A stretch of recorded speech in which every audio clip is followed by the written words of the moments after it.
Et Allah subhanahu wa ta'ala, il crée des animaux en fonction de leur environnement. La chamelle, c'est le seul animal qui peut supporter cette chaleur-là, sans être dans un enclos couvert. Elles sont pleines de chaleur. Vous savez, au mois de juin, juillet, août, il fait plus de 50 degrés. Plus de 50, on dépasse les 50 degrés dans la journée. Et elles sont dehors. Sans être recouvert de quoi que ce soit dans le bois. Le cheval, par exemple, il peut pas. Le cheval, il faut qu'il soit dans un endroit fermé. Il va pas supporter. La chamelle, elle supporte. Et elle peut rester plusieurs temps sans boire ni manger. Allah subhanahu wa ta'ala, il a fait qu'elle peut rester des jours sans s'alimenter. Allah subhanahu wa ta'ala lui a créé une réserve naturelle qui se réfugie sur son dos par la bosse. Tout ce que la chamelle, elle va manger comme aliment, manger, boire, eh bien, ça va se transformer en graisse, en shihma.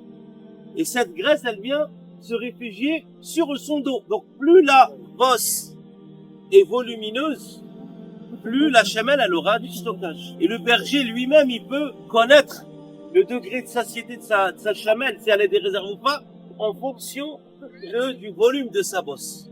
Vous savez, la chamelle, lorsque vous voulez la sacrifier, elle va pas se laisser faire. Elle va se débattre. Déjà, il faut pas lui montrer le couteau. Est-ce que vous savez comment on sacrifie une chamelle? Est-ce qu'on va l'égorger comme un mouton? On peut pas l'attraper, la mettre par terre et... Non, elle est imposante.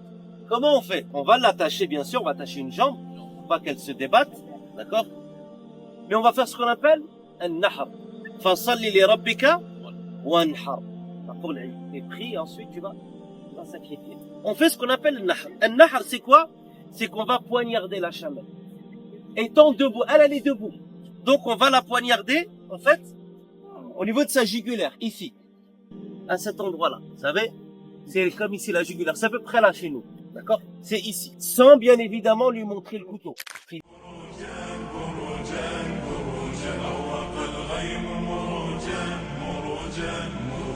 مركز خط لهن صحبة تحمل معنى واحتواء تربوي للعلا سار بهن مركز خط لهن صحبة تحمل معنى واحتواء تربوي للعلا سار بهن باقة تتبع أخرى موكبا فاح أريجا باقة تتبع أخرى موكبا فاح أريجا أريجا أريجا أوراق الغيم مروجا مروجا مروجا والتقى الورد مروجا مروجا. Le prophète sallallahu alayhi wa sallam est arrivé à Médine, eh bien il a découvert ces vergers, il a découvert ces plantations, ces cultures, ces dattes. Il a commencé à consommer les dattes lorsqu'il est venu à Médine sallallahu alayhi wa sallam.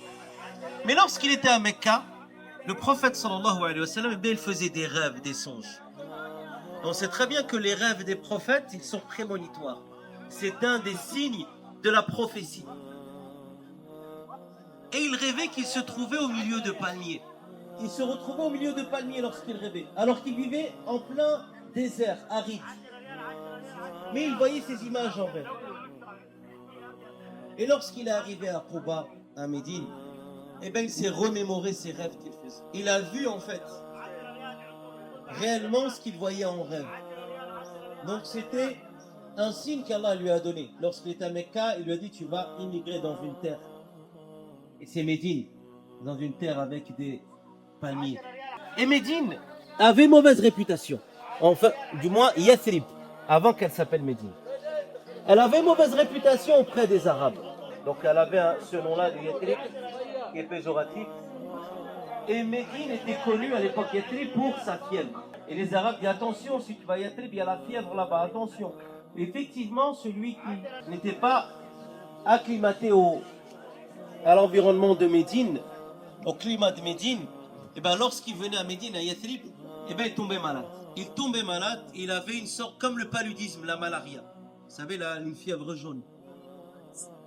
C'est qu'on attrape avec les piqûres de moustiques. Car Médine, comme je vous l'ai dit, c'était une terre fertile. Beaucoup d'eau dans ses sous-sols. Beaucoup de nappes phréatiques. C'est ce qui explique les palmiers, la verdure, bien qu'elles soient en plein désert. Et les Arabes, pour extraire l'eau des sous-sols, avec les puits ou des sources, eh ben, ils extrayaient l'eau et plusieurs flaques se formaient à la surface pour pouvoir abreuver les palmiers et les différentes végétations futures. Mais il y avait un excès d'eau, un excédent. Et on sait très bien que l'eau, l'excédent d'eau, les marques qui se forment, les flaques, avec le soleil, la chaleur, eh bien, ça provoque justement c'est un lien bactéries et de microbes. Et ça pouvait contaminer des moustiques et ainsi de suite qui pouvaient contaminer là. Et donc celui qui venait à Médine, eh ben, en général, il tombait malade. Il se faisait piquer par un moustique qui était contaminé et il tombait malade. Et c'était le cas des compagnons, des muhajirin, des Mécois qui ont émigré à Médine. Notamment Abu Bakr as-Siddiq radiallahu anhu, Bilal ibn Rabah, Bilal le muaddin du prophète, Amir ibn Fuhayra également, le valet de Abu Bakr. Ils sont tombés gravement malades. Et Abu Bakr a dit: j'ai vu la mort devant moi, j'ai goûté à la mort. Et il disait un poème, parce que les Arabes à l'époque, ils sortaient les poèmes très facilement de leur bouche. Ils étaient très éloquents, surtout les Arabes de Quraysh. Même ils se défiaient entre eux avec des poèmes. Et là, il disait un poème, Abu Bakr, il disait: كل امرئ مصبح في أهله والموت أدنى من شراك نعله. Chaque être humain se réveille auprès de sa famille, mais il ne sait pas que la mort peut être aussi proche que son lacet de chaussure. Il a dit: j'ai vu la mort devant. Bilal pareil, Bilal à l'idée et nostalgique de Mecca. Il disait: ces vallées, ces montagnes de Mecca me manquent. Ils arrivent à Médine, ils tombent malades, ils arrivent sans argent, sans rien. Ils arrivent sans argent, puis ils tombent malades. Parce qu'ils ont quitté la Mecque pour Médine, mais ils se sont sauvés de la Mecque. Ils ont laissé leurs biens et leurs maisons. Et ils sont venus, ils sont venus à Médine pour sauver leur religion.